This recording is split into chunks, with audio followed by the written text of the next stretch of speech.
ऐसा व्यक्तित्व जो स्वतंत्र, बुद्धिमान और मानवीय गुणों से भरपूर होता है।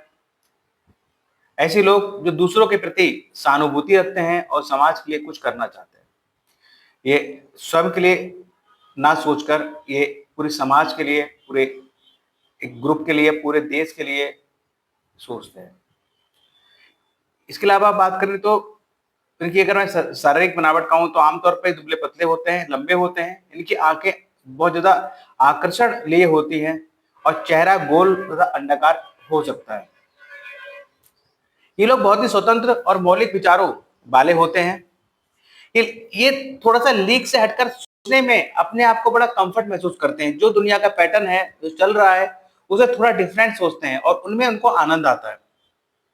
यही तो अक्सर इनकी पहचान का विषय बन जाता है।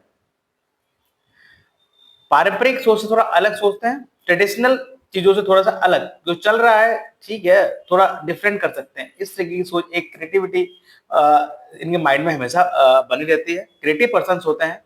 बात करें स्पेशली इनके जो रिश्तों के प्रति जो उनका भाव है, ये प्यार और रोमांस के प्रति बहुत ज़्यादा अच्छा दृष्टिकोण रखते हैं, अच्छे दिल के होते हैं तथा साथी की तलाश में रहते हैं, जो आत्मविश्वास, शक्तिशाली और उच्च हो। ये एक ऐसा पार्टनर चाहते हैं जिसका कॉन्फिडेंस बहुत अच्छा हो और बहुत शक्तिशाली हो। बात करें ये किन क्षेत्रों में सफल हो सकते हैं, तो इन विभिन्न क्षेत्रों में जैसे इंजीनियरिंग है, प्रौद्योगिकी है, सामाजिक कार्य और कला, इन कामों में इनका ज़्यादा रुचि रहती है। इन कामों में अधिक सफल इन लोगों को देखा गया है।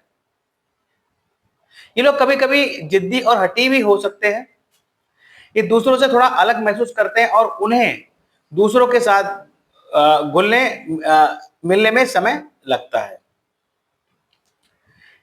स्पेशली अगर कहा जाए तो ये लोग सामाजिक रूप से जागरूक और समाज में बदलाव लाने में जो है बहुत रुचि रखते हैं, या उनमें क्षमताएं होती हैं जो समाज में चल रही कुरीतियों को दूर कर एक नया परिवेश रचने का, इस तरीके का इनमें जो है एक विचार, एक भावनाएं, या एक अच्छी पर्सनालिटी जिसको हम कहते हैं, ये हो सकते हैं।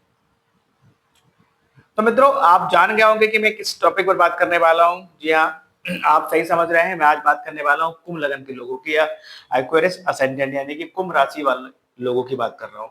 ये थोड़ा-सा मैंने एक आपको हिंट दिया, एक इंट्रोडक्शन दिया कि भाई कुंभ लगन के लोग कैसे हो सकते हैं।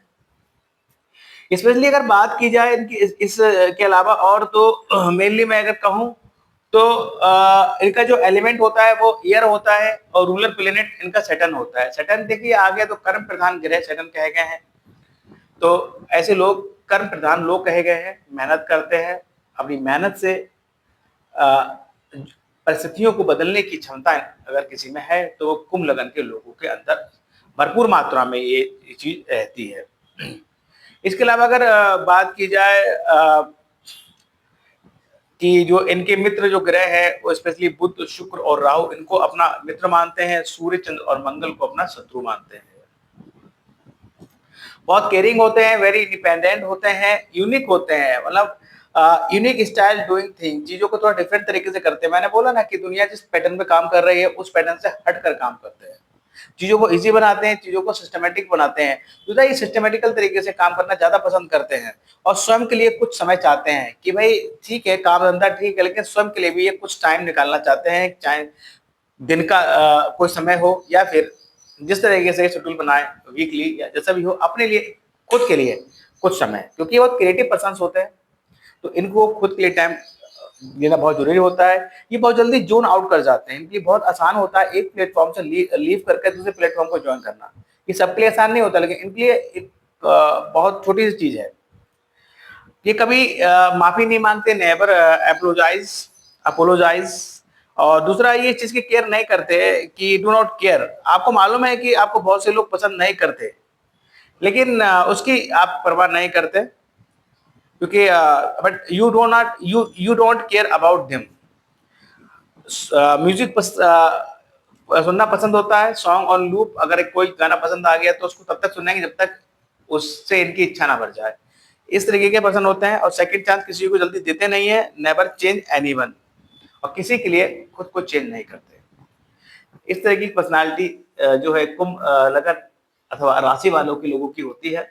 इसके अलावा बात की जाए तो अगर नक्षत्रों की बात करें तो घनिष्ठा हो गया, शतभिता हो गया, शतभिषा हो गया और पूर्वा भाद्रपद हो गया। यानी कि मंगल, राहु और जुपिटर, मंगल, राहु और जुपिटर प्लस आपके सैटर्न, ये 4 अच्छे ग्रह, 4 ऐसे ग्रह जो आपको खूब क्षमता देते हैं परिस्थितियों का सामना करने की। एक मजबूत ग्रह कहा जाए, क्रूर ग्रह तो कहते ही हैं लेकिन साथ में मजबूत ग्रह भी है, क्योंकि आपको अगर आगे बढ़ना है और मेहनत से बढ़ना है तो परेशानियां सामने आएंगी, परिस्थितियां विकट भी होंगी। तो उसके लिए आपको जो है अपनी जब तक आपके अंदर क्षमता नहीं होगी, साहस नहीं होगा, तब तक आप उन चीजों से कैसे लड़ पाएंगे। इसलिए आप एक अच्छे फाइटर्स के रूप में, एक अच्छे व्यक्ति, एक अच्छी पर्सनालिटी जो कि विपरीत परिस्थितियों में भी बहुत शांत चित्त से और साहस से उनका जो है सामना करते हुए अपने जीवन को पार लगाता है और लोगों के लिए भी कुछ करता है, समाज के लिए एक उदाहरण पेश करता है, तो समाज के हित का काम करता है। तो मित्रों नमस्कार, मैं शर्मा सुनील ओम श्री हरि एस्ट्रो नाम का स्वागत करता हूं। मित्रों, ओम श्री हरि एस्ट्रो के माध्यम से आज हम बात करने वाले हैं कुंभ लगन के लोगों की कि माह अगस्त 2025 का गोचर कुंभ लगन वालों के लिए कैसा रहेगा। ये एक मासिक प्रेडिक्शन है ग्रहों के ट्रांजिट के ऊपर। तो बात करते हैं कुंभ लगन अगस्त 2025 का ग्रहों का गोचर। मित्रों बात करते हैं देखिए लग्नेश की। देखिए यहाँ पर एक चीज विशेष तौर पर मैं आपको बता दूं कि कुंभ लगन वालों की जो बर्थ चार्ट होता है या कुंभ लगन वालों के जो ऑनर होते हैं, जो रूलर प्लेनेट होते हैं, यानी कि वो होते हैं आपके सैटर्न। तो सैटर्न यहाँ पर कुंभ लगन में आपके 10th, आपके 12th लॉर्ड और मतलब आपके द्वादश भाव के स्वामी और आपके लग्नेश दोनों एक ही ग्रह कहे गए हैं। इसलिए इन लोगों के जीवन में स्पेशली अगर कोई ऐसा योग होता है कि बर्थ चार्ट में कि विदेश सेटलमेंट का कोई योग बने बहुत अच्छा, तो कोई समस्या नहीं होती। लेकिन अगर ये विदेश सेटलमेंट नहीं हो पाते तो कहीं ना कहीं इनके जीवन में थोड़ी परेशानियां, थोड़े व्यय, इस तरह की चीजें यहाँ लगी रहती हैं। बात करते हैं लग्नेश की। लग्नेश देखिए सेकंड हाउस में बैठे हुए हैं। लग्नेश की पोजीशन अच्छी है। सेकंड हाउस में अगर लग्नेश बैठा है तो धन भाव में बैठा है, कुटुंब के भाव में बैठा है। क्योंकि ये शनि देव हैं, तो शनि देव का जो कार तत्व है थोड़ा दूरी बनाते हैं। तो इस पीरियड में 2.5 साल का जो पीरियड रहेगा, इस 2.5 साल के पीरियड में ये पॉसिबिलिटी अधिक बनेगी कि भाई आपके परिवार वालों से बातचीत में कुछ कमी आ सकती है। धन के पॉइंट ऑफ व्यू से यहाँ कोई चिंता वाली बात नहीं है। जो सैटर्न होता है वह स्लो प्लेनेट होता है, तो शनै शनै सही, धीरे धीरे सही, ये आपके धन का घड़ा या धन संचय का जो घड़ा है आपका भर ही देंगे। क्योंकि ये द्वादश भाव के स्वामी भी हैं और ये सेकंड हाउस में बैठे हैं, तो साथ ही साथ ये कुछ ना कुछ व्यय भी कराएंगे। अब वो व्यय हो सकता है घर परिवार को लेकर हो या फिर किसी और चीजों को लेकर हो, कोई बीमारी हो, कोई हारी हो, उसमें पैसा खर्च हो, इस तरह की चीज दे सकते हैं। कोई कोर्ट केस हो, कोई पेंडेंसी हो सरकार की, उसमें पैसा खर्च यहाँ हो सकता है। बात करते हैं देखिए लगन की। लगन में राहु बैठे हुए हैं। तो राहु का जो एक्सेस है, राहु केतु का 1st और 7th हाउस में है। अब यहाँ बैठकर राहु क्या करेगा, देखिए यहाँ बैठकर राहु आपको तीव्र बुद्धि तो प्रदान करेगा, आपको बहुत तेज माइंड दे देगा। आप एक साथ में कई काम करेंगे, यानी कि आप एक मल्टी वर्किंग बंदे बन जाएंगे। अगर आप देखेंगे कि भाई आपकी स्पीड बढ़ा देंगे यहाँ पर। अचानक से आप कुछ सोचेंगे, अचानक से कुछ करने लगेंगे, इस तरह की चीजें भी यहाँ जो है राहु बढ़ाएंगे। तो इस चीज का विशेष तौर पर ध्यान रखें कि राहु अगर नेगेटिव है आपकी पत्रिका में, तो राहु आपको मतलब अगर राहु नेगेटिव है आपकी पत्रिका में तो इस चीज का ध्यान रखिए। देखिए राहु भ्रम फैलाता है, राहु जो है आपको बहुत गतिशील बनाएगा। तो कहीं ना कहीं चीजें लग रही हैं कि यार एक बार में मैं ये भी कर रहा हूँ, वो भी कर रहा हूँ, बहुत लोड पड़ रहा है दिमाग में, तो इन चीजों को मत कीजिए। मल्टीटास्किंग वर्किंग आप ना करें, एक बार में एक ही काम करें। इस चीज के लिए आप विशेष तौर पर ध्यान रखें। अब देखिए यहाँ बैठकर क्या करता है, यहाँ बैठकर ये पंचम भाव को देख रहा है, सप्तम भाव को देख रहा है और आपके नवम भाव को देख रहा है। स्पेशली अगर हम एक ज्योतिष के एक सूत्र की बात करें तो जब भी लगन में राहु होता है आपके बर्थ चार्ट में, तो कहीं ना कहीं पितृ दोष का निर्माण करता है। आपके वो पंचम भाव को देखता है और आपके नवम भाव को देखता है और एक भाव में बैठा है, यानी कि धर्म त्रिकोणों को पूर्ण रूप से प्रभावित करता है, पितृ दोष का निर्माण करता है। तो अगर आपकी जन्म पत्रिका में राहु लगन में है और बुरे प्रभाव दे रहा है तो आप पितृ निवारण जरूर कराएं, इसकी रेमेडी करें। साथ ही साथ देखिए यहाँ पर आपके विदेश का कारक भी होता है, कहीं ना कहीं विदेश सेटलमेंट या विदेश में इन्वेस्टमेंट करने का भी आपको मन को मतलब टर्न कर सकता है कि आपकी बुद्धि ऐसे करते हैं कि आप जो है विदेश जाएं या फिर विदेशी सिक्योरिटीज में या विदेशी कंपनी में कोई एफएनसी वगैरह में आप जॉब की सर्च करें और वो जॉब आपको मिल जाए, यानी कि विदेश सेटलमेंट भी करा सकता है। साथ ही साथ बच्चे भी आपके कहीं ना कहीं पढ़ाई के पाठ्यक्रम को लेकर कोई विदेश में कोई कोर्स करने की या किसी प्रकार की कोई ट्रेनिंग करने की सोच रहे थे, तो ये पोजीशन भी यहाँ पर बनी हुई है, उसके लिए भी उत्तम योग है। हो सकता है यहाँ पर बच्चों को लेकर, बच्चों के पढ़ाई को लेकर आप विदेश में कोई कोर्स कराने के लिए जा रहे हैं, तो साथ में बच्चे जब जा रहे हैं तो आप भी उनके साथ में जाएं, इस तरह की सिचुएशन भी यहाँ है। 7th हाउस में ये अच्छे प्रभाव नहीं देते। देखिए रीजन इसका ये है कि ये कहीं ना कहीं वैवाहिक जीवन में गलतफहमियां, कटुता लाते हैं इस, और आपका स्पाउस एक्चुअली आपका बिहेवियर भी चेंज हो जाता है। राहु जब होता है तो थोड़ा सा आप समझ में नहीं आते आपके स्पाउस के, इस तरह की चीजें भी रह सकती हैं। तो कहीं ना कहीं कुछ मिसअंडरस्टैंडिंग यहाँ पर ही पैदा करते हैं। तो ढाई नहीं सॉरी 1.5 साल का जो पीरियड है, इसमें विशेष तौर पर ध्यान रखिएगा कि अगर आपकी वैवाहिक जीवन में कुछ समस्या आ रही है तो ये राहु का एक नेगेटिव इम्पैक्ट हो सकता है और इसकी आप रेमेडी करें। साथ में साथ देखो 7th हाउस में केतु बैठे हुए हैं। केतु क्या हो, केतु डिटैच करते हैं, यानी कि कहीं ना कहीं कह लीजिए कि आपके जो पार्टनर्स हैं, आपके जो स्पाउस हैं, उनको स्वयं के निर्णयों से सेटिस्फेक्शन नहीं होगा, डिससेटिस्फेक्शन होगा।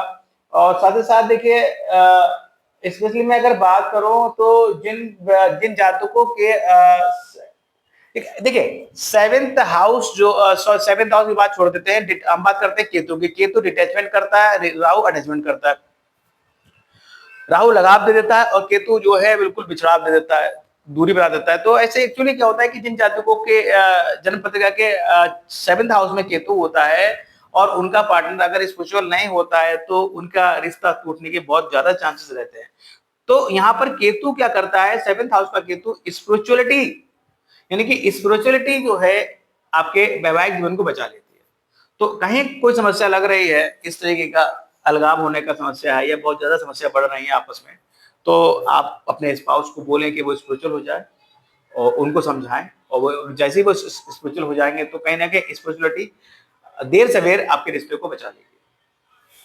बात करते हैं आपके 3rd हाउस, 2nd हाउस के। 2nd हाउस में देखिए शनि बैठे हुए हैं, लग्नेश बैठे हैं और 2nd लॉर्ड बैठे हैं आपके केंद्र में, आपके त्रिकोण में। अच्छी पोजीशन है, नो डाउट। यहाँ पर धन की क्योंकि जुपिटर की पोजीशन में अच्छी है, तो कहीं ना कहीं आप एक्चुअली क्या है ना, आपके लग्नेश भी बैठे हैं 5th हाउस में। तो ये जो 5th कर्म भाव का, देखिए कर्म जो जुपिटर है वो आपके 11th और 2nd लॉर्ड है, यानी कि लाभेश और धनेश होकर ये 5th भाव में बैठे हैं। 5th भाव क्रिएटिविटी का होता है और साथ में कर्मेश का संबंध भी हो गया। अगर आपके वर्क चार्ट में ये योग बना हुआ है तो आप ये जान लीजिए कि भाई क्रिएटिविटी, स्पोर्ट्स, आर्ट्स, टीचिंग, और यहाँ पर साथ ही साथ ये एक मैं 5th हाउस से रिलेटेड आपको चीजें बता रहा हूँ। शुक्र का तो एक अलग ही वो रह सकता है, लेकिन कहीं ना कहीं आप इन कामों से जुड़े हो सकते हैं और बात धन की प्राप्ति होगी, परिवार के लोगों का सहयोग आपको प्राप्त होगा, आपके बच्चे हैं तो उनका सहयोग भी आपको इसमें प्राप्त होगा। तो इस तरीके का योग यहाँ बना हुआ है। ओवरऑल मैं कहूँ धन के पॉइंट ऑफ व्यू से पोजीशन अच्छी है। गुरुदेव स्वयं जो धन भाव के कारक कहे गए हैं और यहाँ पर तो उसके मालिक भी हैं, तो ये पोजीशन की त्रिकोण में है, तो बहुत अच्छी पोजीशन है, कोई समस्या वाली बात नहीं है। यहाँ पर बात करते हैं आपके थर्ड हाउस की। 3rd हाउस की तो लॉर्ड है वो बैठे हैं 8th भाव में। अब देखिए थर्ड और 10th लॉर्ड होकर मंगल, आपकी जन्म पत्रिका में 3rd और 10th लॉर्ड एक ही प्लेनेट होते हैं, मार्स होते हैं, जो आपके बैठे हैं 8th हाउस में।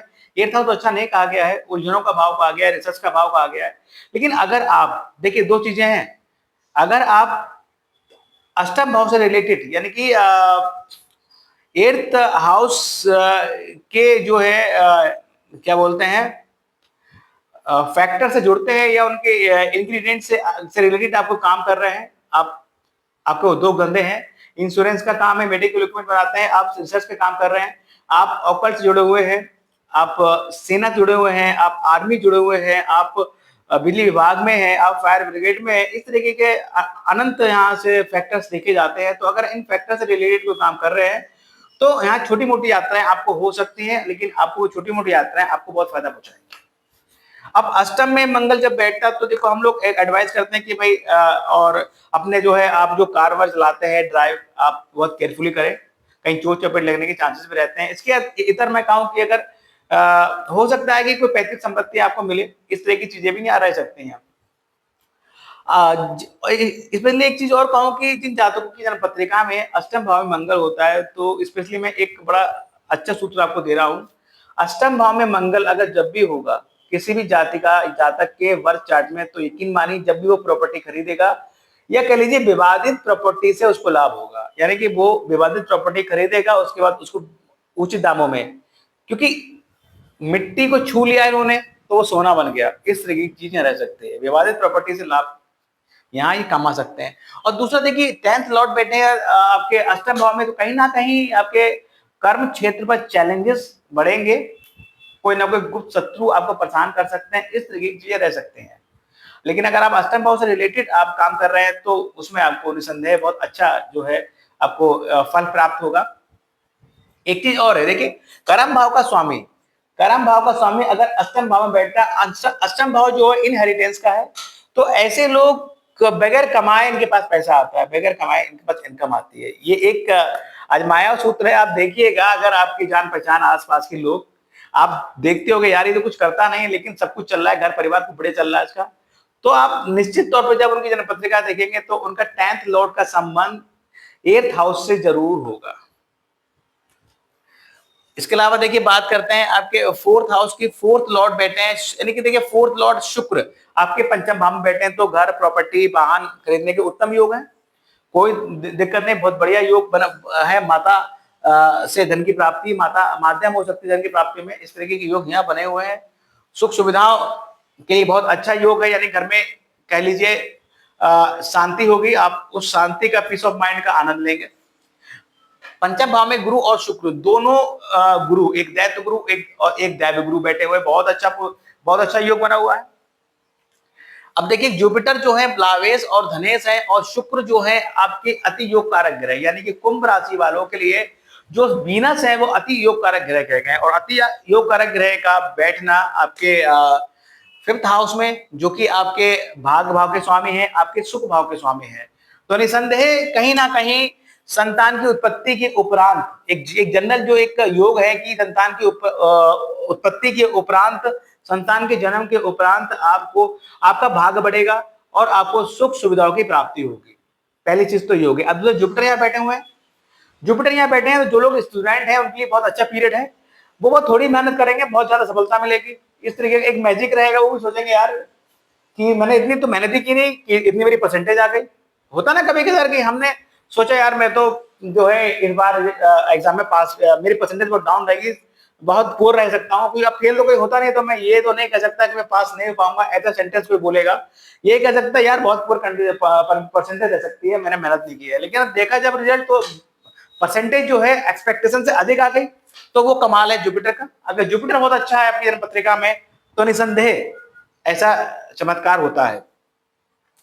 जुपिटर पंचम भाव में है, शुक्र पंचम भाव में है, कह लीजिए कि संतान की उत्पत्ति के उपरांत आपका भाग उदय होगा, आपको सुख सुविधाएं, घर प्रॉपर्टी की प्राप्ति होगी, आपके आय भाव और आपके लाभ भाव में बढ़ोतरी होगी।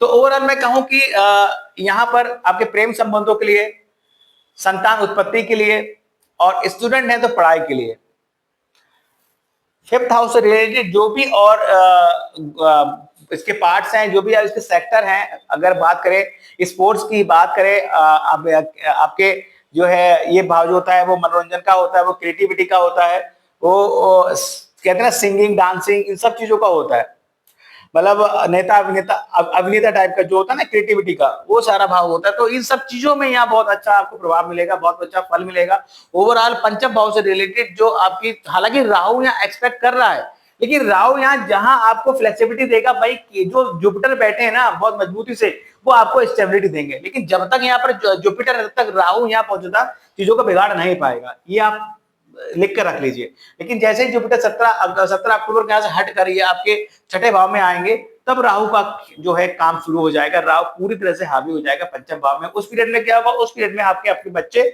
या आप जिसे प्रेम करते हैं वो लोग, या आप अपनी खुद की बुद्धि या अपने एजुकेशन से जो स्किल आपको प्राप्त हुआ था, उन सब पे आपको डाउट होने लगेगा, या उन सबसे समस्या आपको प्राप्त होंगी। इस तरह की चीज रह सकते हैं। बात करते हैं छठे भाव के। छठे भाव में सूर्य और बुध बैठे हैं।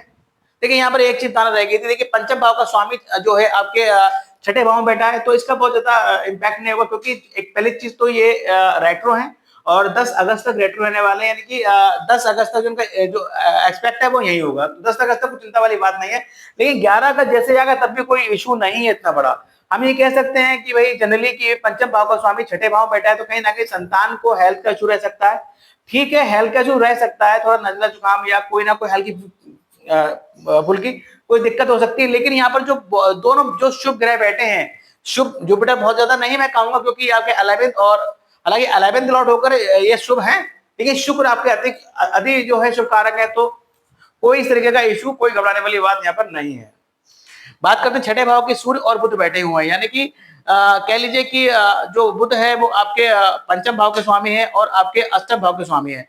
बात करें नौकरी की, तो देखिए नौकरी के लिए ये भाव बहुत ज्यादा मजबूत नहीं है। लेकिन अगर आप नौकरी करना चाहते हैं, छठे भाव से रिलेटेड, अष्टम भाव से रिलेटेड नौकरी करना चाहते हैं, किसी फैक्ट्री में काम करने की सोच रहे हैं, कोई सर्विस करने की सोच रहे हैं, या फिर कोई इंश्योरेंस सेक्टर में आप जॉब ढूंढ रहे हैं, या फिर मेडिकल की फील्ड में कोई आप जॉब ढूंढ रहे हैं, या फिर कि रिसर्च की फील्ड में जॉब ढूंढ रहे हैं, या किसी ऑकल्ट से रिलेटेड किसी प्रोफेशन में जाने की सोच रहे हैं, तो निसंदेह उसके लिए उत्तम योग बना हुआ है। और उस वर्ग से जुड़कर आप कहीं ना कहीं सरकारी तंत्र से जुड़ेंगे और वहां से ज्यादा फायदा होगा। लेकिन इसके तरह अगर नौकरी ढूंढ रहे हैं तो उसके लिए ये स्थिति अच्छी नहीं है। लोन लेने के लिए स्थिति अच्छी नहीं है। ये पॉसिबिलिटी भी है, देखो सूर्य बैठे हैं और आपके 12th हाउस को देख रहे हैं यहाँ से, तो कहीं ना कहीं अगर आप व्यापार करते हैं तो, क्योंकि पंचम भाव जो सप्तम भाव व्यापार का है, वहां 5 नंबर राशि पड़ेगी, यानी कि जो सन है वो 7th लॉर्ड होकर छठे भाव में बैठे, यानी कि व्यापार वगैरह करते थे और उस व्यापार से रिलेटेड कोई भी टैक्सेबिलिटी या कोई भी टैक्सेशन की पेंडेंसी अगर आप पर है सरकार की, तो उसको आप समय चुकता कर दें। अदरवाइज सरकार से पेनल्टी या पनिशमेंट आपको प्राप्त मिल सकती है। इस तरह के योग बने हुए हैं। किसी भी सरकारी विभाग से आप डायरेक्टली पंगा ना लें, इस चीज का भी ध्यान रखें। बात करते हैं 7th हाउस की। अब देखिए 7th लॉर्ड बैठे हैं आपके छठे भाव में, तो कहीं ना कहीं इस पत्नी का स्वास्थ्य गिर सकता है इस पीरियड में, उनका कॉन्फिडेंस गिर सकता है इस पीरियड में। इस तरह की चीजें यहाँ रह सकती हैं। पंचम भाव में केतु बैठे हुए हैं। केतु बैठे हुए मैंने बताया कि भाई आपकी स्पाउस जो है वो स्पिरिचुअल इस पीरियड में हो सकती है, नहीं है तो उनको होना चाहिए, वरना केतु से उनको पॉजिटिव रिजल्ट यहाँ नहीं मिल पाएंगे। व्यापार करते हैं तो केतु यहाँ अपने व्यापार को स्प्रेड कर सकते हैं। लेकिन शर्त ये रहेगी कि अगर आप बहुत ज्यादा अटैच रहेंगे अपने व्यापार में, तो यहाँ पर आपको अच्छे रिजल्ट नहीं मिलेंगे। लेकिन जहां आपने व्यापार के बारे में बहुत ज्यादा सोचना बंद कर दिया, तो वहां ये राहु केतु का खेल शुरू हो जाएगा। केतु यहाँ पर अच्छे आपको जो है रिजल्ट देंगे, क्योंकि यहाँ बैठकर ये आपके 11th हाउस को देखेंगे, आपके आय बढ़ा देंगे, आपके जो है लगन को देख रहे हैं, तो कहीं ना कहीं लगन में कुछ डिससेटिस्फेक्शन आपके खुद के निर्णयों से यहाँ पर चीज रह सकती है। उसके बाद ये बैठकर आपके शायद ये आपके 3rd हाउस को देखेंगे, तो कहीं ना कहीं छोटी मोटी यात्राएं आपको बढ़ाएंगे, वो यात्राएं स्पिरिचुअल हो सकती हैं। अष्टम भाव में मंगल बैठे हुए हैं, तो कहीं ना कहीं इनहेरिटेंस यानी कि कर्मेश होकर बैठे हैं, तो कोई ना कोई पैतृक संपत्ति, लॉटरी, सट्टा, शेयर मार्केट, इन सब चीजों धन की प्राप्ति हो सकती है। अगर आप अष्टम भाव से रिलेटेड काम कर रहे हैं, छोटी मोटी यात्राएं होंगी, लेकिन आपको उसमें मान सम्मान, धन, फाइनेंशियल पॉइंट ऑफ व्यू से अच्छा योग यहाँ ये बना हुआ है। ड्राइविंग केयरफुली करें। भाई से कोई बात विवाद हो तो उसको थोड़ा सा आप नॉर्मली रखें। वाहन ड्राइविंग बोल चुका हूँ। और कोई किसी से कोई अपने क्रोध आवेश को शांत रखें। इस तरह की चीजें रखें। बहुत ज्यादा आप सोचे ना, क्योंकि यहाँ पर बीपी वगैरह या डेफिशिएंसी ऑफ ब्लड, इस तरह की चीजें यहाँ आपको दिख रही है। बात करते हैं भाग भाव के स्वामी की। देखिए भाग भाव का स्वामी यानी कि एक त्रिकोण का स्वामी दूसरे त्रिकोण में बैठा हुआ है, एक धर्म त्रिकोण का स्वामी दूसरे त्रिकोण में बैठा है। इससे अच्छा कोई योग ही नहीं हो सकता। ये योग जो है वो आपके बच्चों के लिए तथा आपके ग्रैंड चिल्ड्रन के लिए बहुत उत्तम है। कहीं ना कहीं बच्चों तथा ग्रैंड चिल्ड्रन की ओर से आपको कोई ना कोई अच्छी खबर यहाँ मिल सकती है। लंबी यात्रा कर सकते हैं आप स्पिरिचुअल अपने पत्नी के साथ।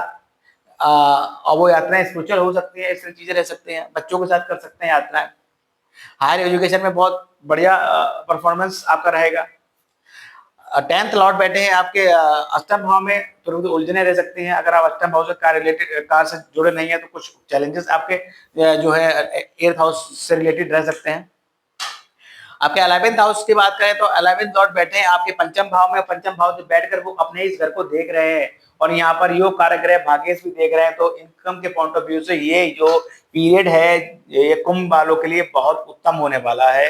धन वर्षा होगी, समझ लीजिए, नए दोस्त बनेंगे, उनसे आपको लाभ होगा, बड़े भाई बहनों के सहयोग से आपको लाभ मिलेगा, नो डाउट बहुत अच्छा योग है। बात करते हैं आपके, देखिए 12th लॉर्ड की। 12th लॉर्ड जो है बैठे हैं आपके आपके सेकंड हाउस में, तो कहीं ना कहीं घर से दूर जाने के योग है। राहु भी बैठा हुआ है, कहीं ना कहीं विदेश वगैरह जा सकते हैं, इस तरह की चीजें यहाँ रह सकती हैं। या फिर जो धन आएगा उसमें खर्चा भी आपको बराबर आपको करना पड़ेगा, इस तरीके का योग यहाँ बना हुआ है। अब बात करते हैं कुछ ग्रहों के। सूर्य जैसे 16 अगस्त तक ये छठे भाव में है, यानी कि 16 अगस्त तक पत्नी के स्वास्थ्य में थोड़ा बेकार रह सकता है, लेकिन जो 17 अगस्त आएगा सूर्य यहाँ आ जाएंगे तो वो जो क्या बोलते हैं, जो इशू था हेल्थ का, वो रिकवर जल्दी हो जाएगा। और कहीं ना कहीं आप अपने व्यापार के थ्रू सरकार से जुड़ेंगे और वहां से आपको लाभ होगा। बात करते हैं आपके बुध की। बुध देखिए आपके, मैंने बोला कि रेट्रो है 10 अगस्त तक, लेकिन 11 अगस्त से मार्गी हो जाएंगे। तो कहीं ना कहीं थोड़ा सा बहुत रह सकता है, लेकिन बड़ा इशू नहीं है। हेल्थ वेल्थ का इशू बच्चों का रह सकता है, छोटा मोटा बहुत बहुत लाइट रह सकता है, क्योंकि गुरु शुक्र तो अच्छे ग्रह बैठे हुए, तो वो चीजें मैनेजेबल रहेंगी। इसके अलावा बात करें सिंह राशि में, देखिए बुध आ जाएंगे आपके 30 अगस्त को सिंह राशि बुध आ जाएंगे, अपने भाव में आ जाएंगे। सिंह राशि में यहाँ आ जाएंगे तो अष्टमी जब यहाँ आएगा तो कहीं ना कहीं आपके अगर पार्टनरशिप व्यापार कर रहे हैं तो कहना कि उलझने दे सकता है, या फिर आपकी पत्नी को कहीं ना कहीं अपने घर मैके से कोई ना कोई प्रॉपर्टी या धन की प्राप्ति हो सकती है। इस तरह की चीजें रह सकती हैं। साथ ही साथ यहाँ एक पॉसिबिलिटी ये भी है, अगर ये दो चीजें नहीं हो रही है तो कहीं ना कहीं वैवाहिक जीवन में कुछ ना कुछ झंझट या उलझने रह सकती है। रेट्रो की बात करें, बुध और सैटर्न दो ग्रह रेट्रो हैं। सैटर्न देखिए आपके सेकंड हाउस में, जो कि 27 नवंबर तक रेट्रो रहेंगे, तो इतना सैटर्न का जो इफेक्ट रहेगा वो आपके एक्सपेक्ट फर्स्ट हाउस में रहेगा। राहु और शनि और राहु यानी कि रहेंगे, तो शनि थोड़ा, राहु थोड़ा दबे भी रहेंगे इनसे।